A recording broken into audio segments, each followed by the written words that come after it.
आप सभी को राधे राधे। पौष मास के शुक्ल पक्ष की एकादशी को पुत्रदा एकादशी के नाम से जाना जाता है। इस एकादशी को वैकुंठ एकादशी भी कहा जाता है। यह एकादशी पुत्र की कामना को पूरा करने वाली है। इसी कारण इसका नाम पुत्रदा एकादशी हुआ। संतान की रक्षा और प्रगति के लिए प्रत्येक नर नारी को यह व्रत करना चाहिए। एक बार धर्मराज युधिष्ठिर जी ने भगवान श्री कृष्ण से पूछा कि हे मधुसूदन, पौष मास के शुक्ल पक्ष की एकादशी का क्या नाम है? इस व्रत की क्या विधि है और कौन से देवता की पूजा की जाती है? तब भक्त वत्सल भगवान श्री कृष्ण बोले कि हे राजन, इस एकादशी का नाम पुत्रदा एकादशी है। इसमें भगवान श्री नारायण की पूजा की जाती है। इस चराचर संसार में पुत्रदा एकादशी के व्रत के समान दूसरा कोई व्रत नहीं है। इसके पुण्य से मनुष्य तपस्वी, विद्वान और लक्ष्मीवान होता है। इसकी मैं कथा कहता हूँ, सो ध्यान पूर्वक सुनो। भद्रावती नामक नगरी में सुकेतुमान नाम का एक राजा राज्य करता था। उसकी कोई संतान न थी। उसकी स्त्री का नाम शैव्या था। वह निसंतान होने के कारण सदैव चिंता में रहते थे। राजा के पितर भी रो रो कर पिंड लिया करते थे और सोचा करते थे कि इसके बाद हमको कौन पिंडदान देगा।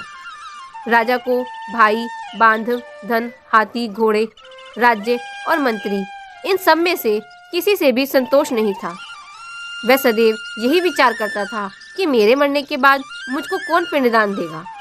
बिना पुत्र के पितरों और देवताओं का ऋण मैं कैसे चुका सकूंगा। जिस घर में पुत्र न हो उस घर में सदैव अंधकार ही रहता है। जिस मनुष्य ने पुत्र का मुख देखा है वह धन्य है। उसको इस लोक में यश और परलोक में शांति मिलती है, अर्थात उसके दोनों लोग सुधर जाते हैं। पूर्व जन्म के कर्म से ही इस जन्म में पुत्र, धन आदि की प्राप्ति होती है। राजा इसी प्रकार रात दिन चिंता में रहने लगा। एक समय तो राजा ने अपने शरीर को त्याग देने का निश्चय भी किया, परंतु आत्मघात को महान पाप समझकर उसने ऐसा नहीं किया। एक दिन राजा ऐसे ही विचार करता हुआ घोड़े पर चढ़कर वन को चल दिया और पक्षियों और वृक्षों को देखने लगा। उसने देखा कि वन में मृग, सिंह, बंदर, सर्प ये सब भ्रमण कर रहे हैं। हाथी अपने बच्चों के बीच घूम रहा है। इस वन में कहीं तो गीदड़ अपने कर्कश स्वर में बोल रहे हैं और कहीं उल्लू ध्वनि कर रहे हैं।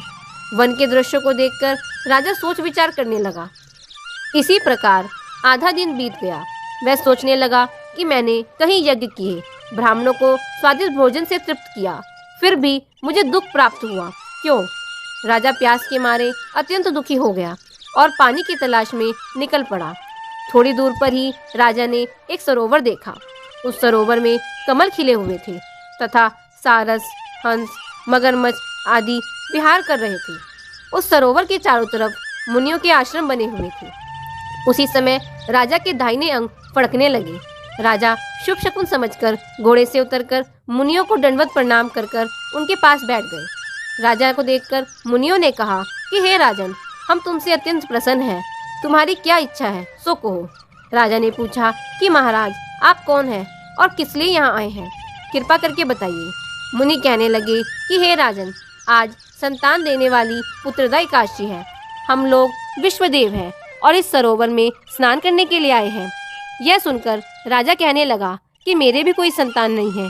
यदि आप मुझ पर प्रसन्न हैं तो एक पुत्र का वरदान दीजिए। मुनि बोले, हे राजन, आज पुत्रदा एकादशी है। आप अवश्य ही इसका व्रत करें। भगवान की कृपा से अवश्य ही आपके घर में पुत्र होगा।